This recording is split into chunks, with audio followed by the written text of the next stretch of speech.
in ancient times, people would pray and meditate. It was common that they would hear a response. Sounds strange to people today.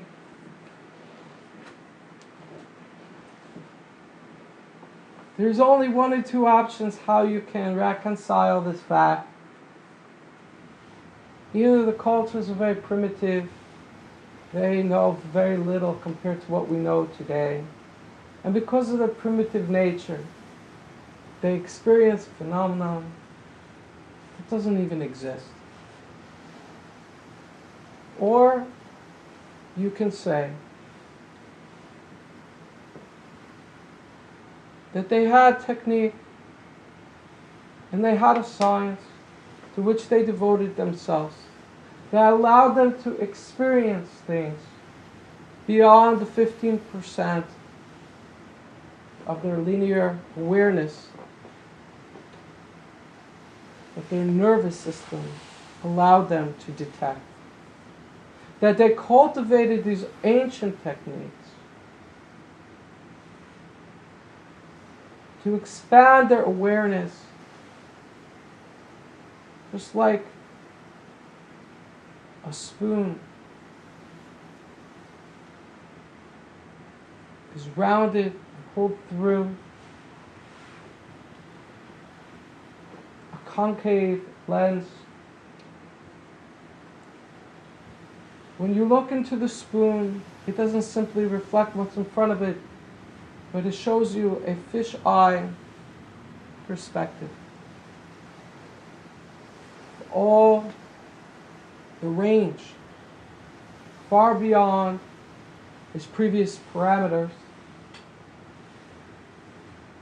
such as the lens of awareness, the lens of consciousness. The ancient techniques taught a person how to take the lens of their awareness, pull it close within in such a way that it is rounded and can reveal impressions that are beyond the surface level of awareness. The space where divinity confides.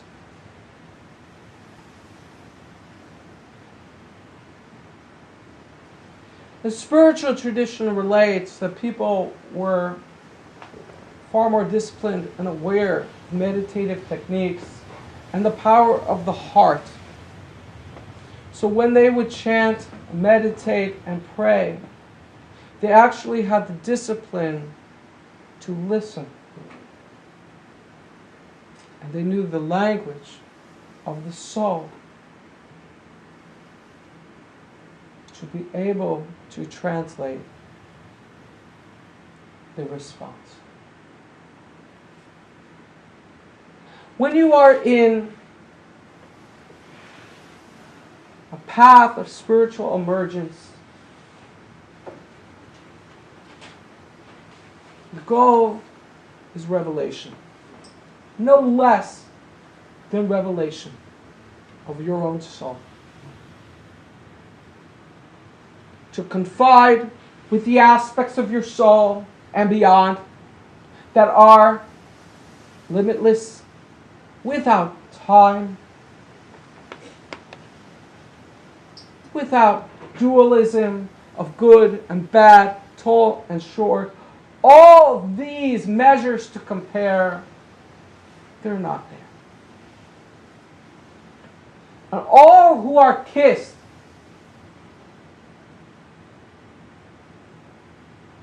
by the revelation of their soul are forever awakened and can never live indifferently again. That is the fruit of the tree of life. That's its nectar. That is the ambrosia in paradise.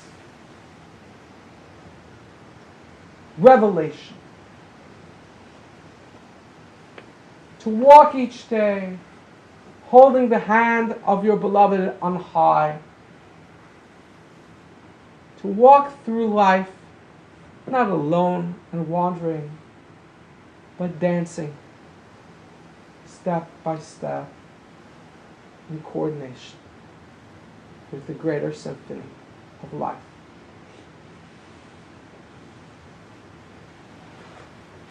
What is the secret to revelation?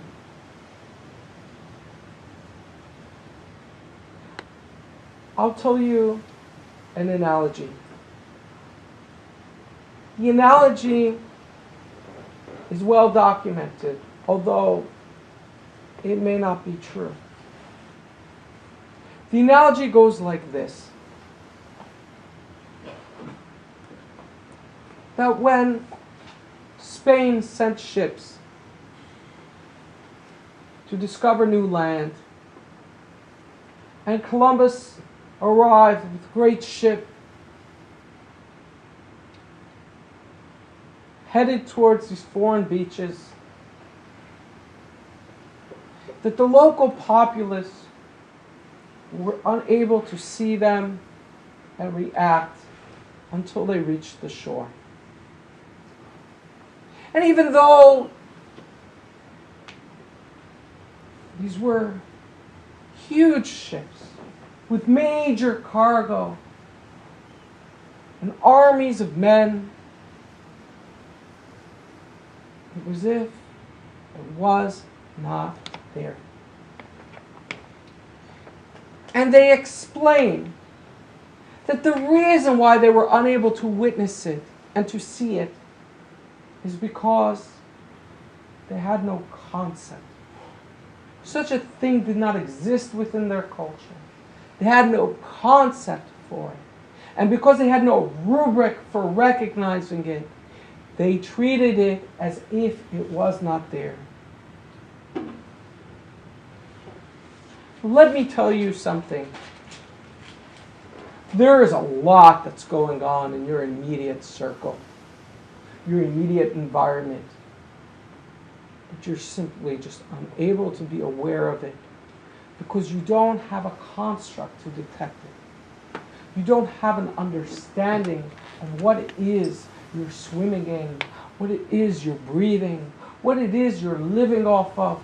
You can only witness a small fraction of what is at play because you simply do not have a lexicon and an idea and a concept through which to engage it. Spiritual aptitude is an acquisition of the concepts and language through which we can now take notice and realize things that were always there. Love is always there. Happiness and bliss is always there. Vitality is always there. Communion is always there. Birthing of new potential is always there. But if we do not have a language, a concept, a sophisticated rubric for the architecture of how these things interplay, they fail to get registered within our states of limited awareness and automaticity. Spiritual disciplines are designed to allow you to draw your awareness in enough so, like a spoon, you can get a fisheye perspective. You can see things on the peripherals. You can become aware of greater overtures and greater happenings and arise to greater communion, realization, and revelation.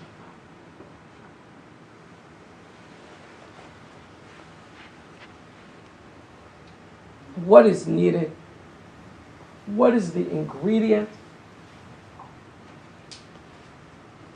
for the spiritual aspirant to grow, to witness the powers of their own soul, the loving and nurturing legions, carrying the message of the Creator, greeting your every step and engagement? What is needed? Desire. Desire is needed. You have to desire. You have to have a deep, burning commitment and desire for communion, to expand to it, to realize it. Just like star-crossed lovers, separated, the opposite parts of the world, that take a step each day with a drive and a passion and an urgency, charged with authority for embrace. And each step of embrace is a step closer to that realization. Such is the path of a true spiritual aspirant. And here's the rub. The greater your aim, the greater your aspiration for revelation, the greater the desire you need to carry within your present state of awareness. As revelation that happens within your immediate circle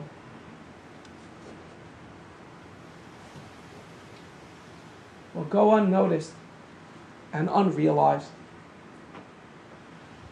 without the desire.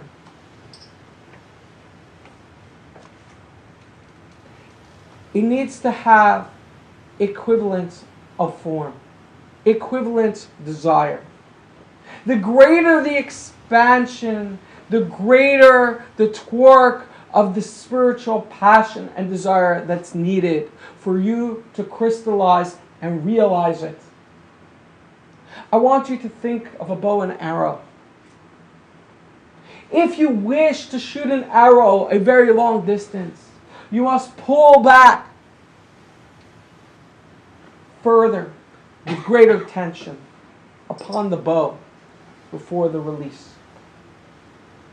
The farther extremities of your soul that you wish to communion through, to gain realization, to swim in revelation, the greater the desire you nurture within your heart. It's not a sensual desire. It's not a desire to have or to own. It's not a sensatory desire that is fleeting, but it is an existential desire that is permeating. It is imbued through your every expression, like a fingerprint of the soul.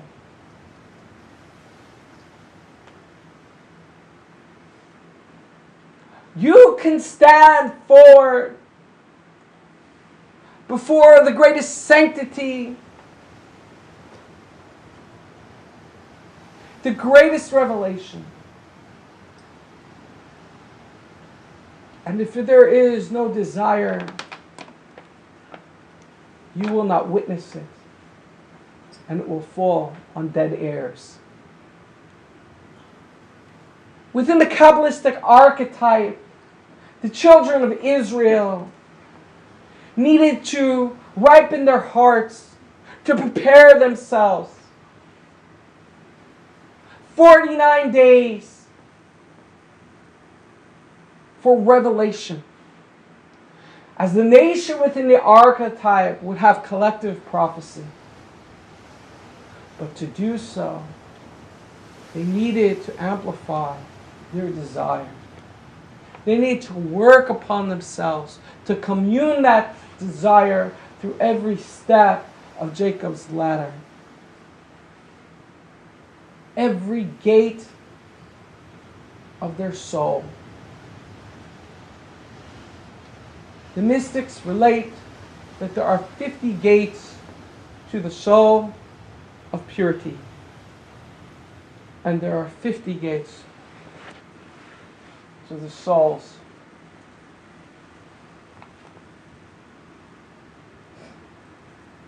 expression in the profane. At the 50th level, an individual is beyond the mortal coil. They no longer have any input from the linear. The 50th gate is called the Yechidah, the higher soul. The ancient Israelites had to spend those days, each day emerging beyond another gate. And what they had to do at each gate was remove their creative prejudice and bias.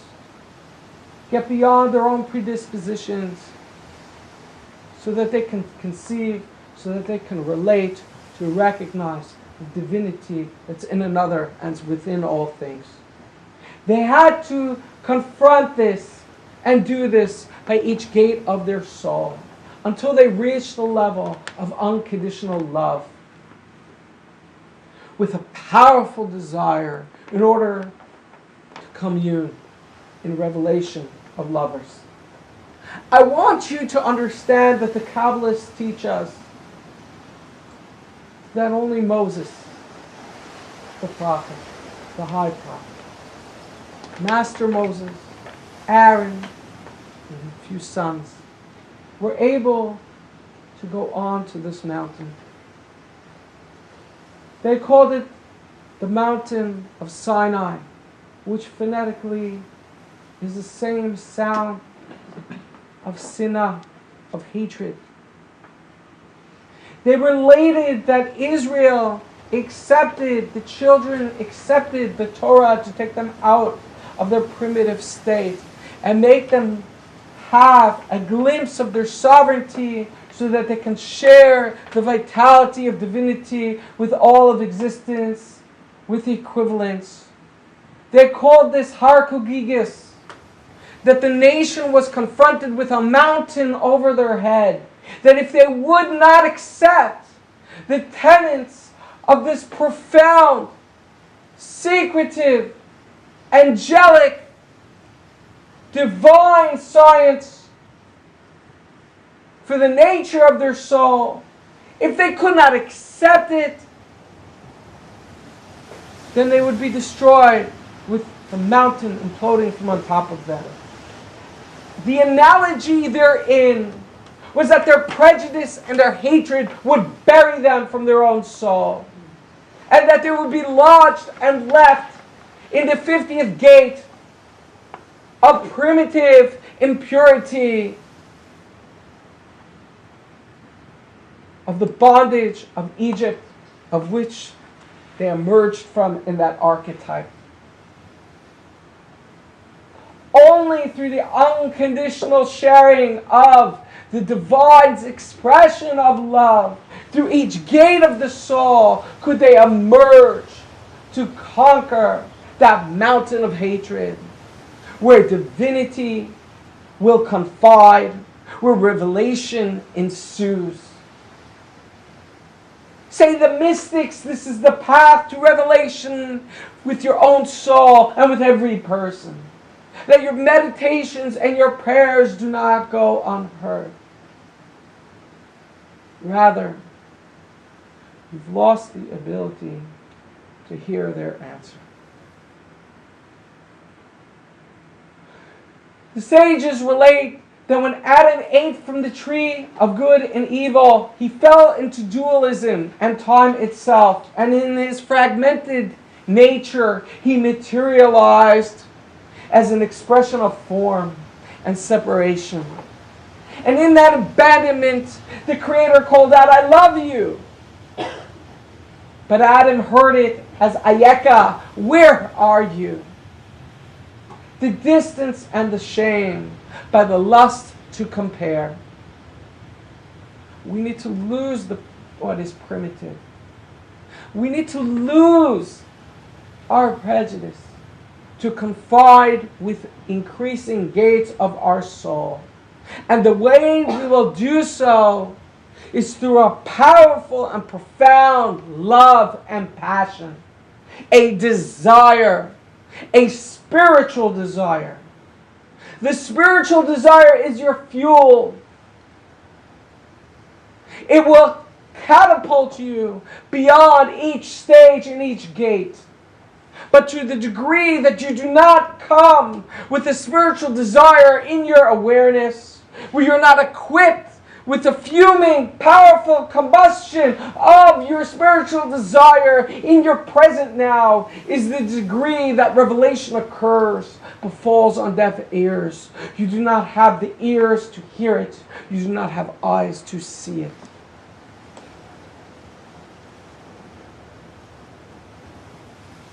And you languish in apathy, indifference, and disgrace.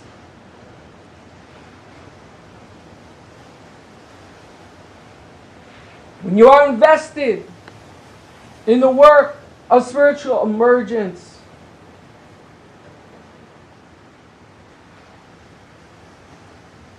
there is a secret of spiritual desire. The secret to spiritual desire is a deep-hearted acknowledgement for the interdependency of spirit. How strongly your awareness requires spirit in order to see, in order to hear, in order to be present to the love and the bliss that's pervasive, bountiful, and aware.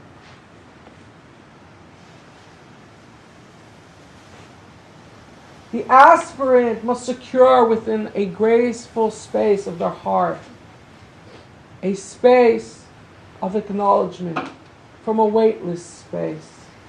I choose my beloved. I choose the rest of the soul, the latent potentials that I cannot see, but I so direly deserve and need. He is my beloved. And I will never stop advancing to you and searching for you. And each step I take is another step in the climactic reunion. That is the core ingredient. That acknowledgement of interdependency and the passion that you fuel through that acknowledgement. That is the vessel, that is the torque through which you can advance through the gates of perception to summon forth the realization of divinity and eternity that flows within your soul. That is the secret to revelation. That is the secret to answered prayers. That is the secret that the ancients knew so dearly, that the arrogant throw away. You know, there are many things in life that are treasures. They do not look like treasures. They look like rocks and stones and dirt. And people find them and throw them away. But there are experts. They go to school, they apprentice, they work and cultivate a wisdom and understanding of what is a rock and what is a treasure. And for them, the disgraced stones of another's misfortune are the treasures